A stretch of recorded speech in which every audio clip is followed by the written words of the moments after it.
Ang mundo'y madalas humihingi ng higit sa kaya mo, pero hindi ka obligado na ibigay lahat.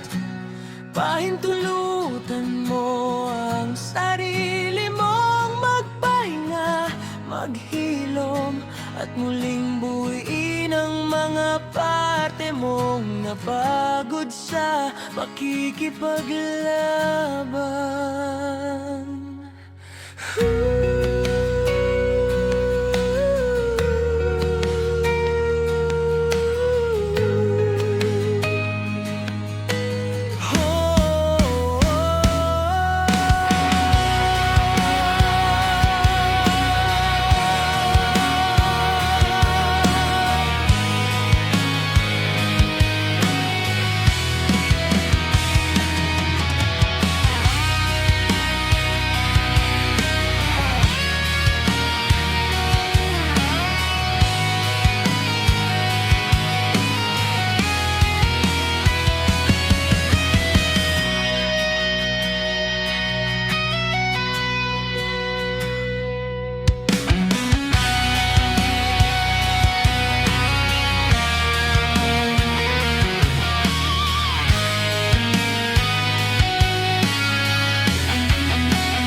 Ang lumang sopa ay may amoy ng kahapon, hindi na maipabalik. At ang mga larawan sa pader ay nakatingin na lang, walang sinasabi kundi paalala ng mga panahong buo pa ang lahat.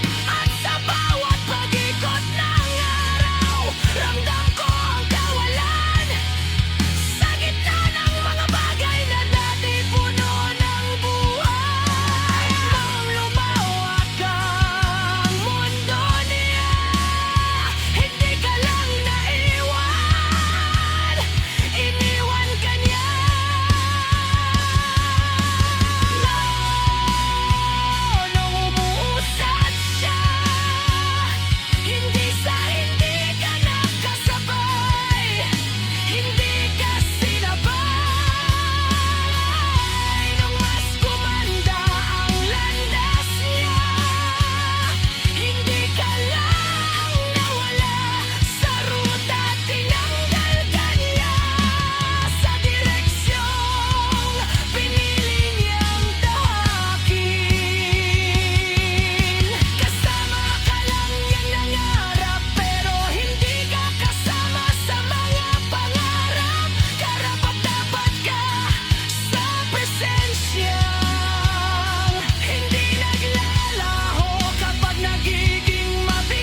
akondisyon.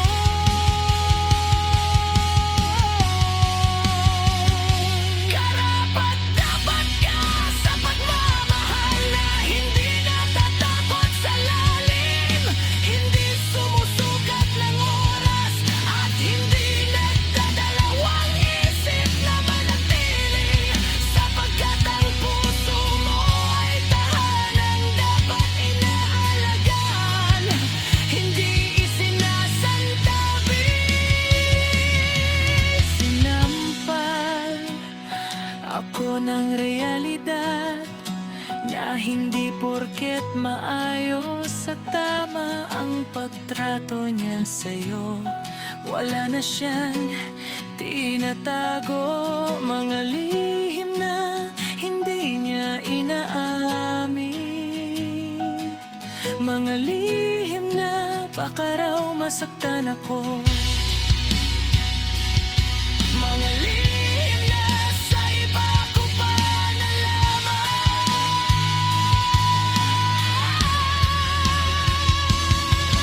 Hindi pala talaga garantiya na hindi ka masasaktan, kahit gaano pa kaayos at katama ang paraan ng pakikitungo niya, kung ang puso niya naman ay hindi marunong maging tapat sa mundong ng pag-ibig na tila puro pisalat ang lahat makatagpo. Sana tayo nang matatawag natin palagi, isang taong hindi natatakot sa tahimik na sandali, hindi natutukso ng bagong kinang at hindi umaalis kapag nagsisimula na ang mga bahaging hindi maganda.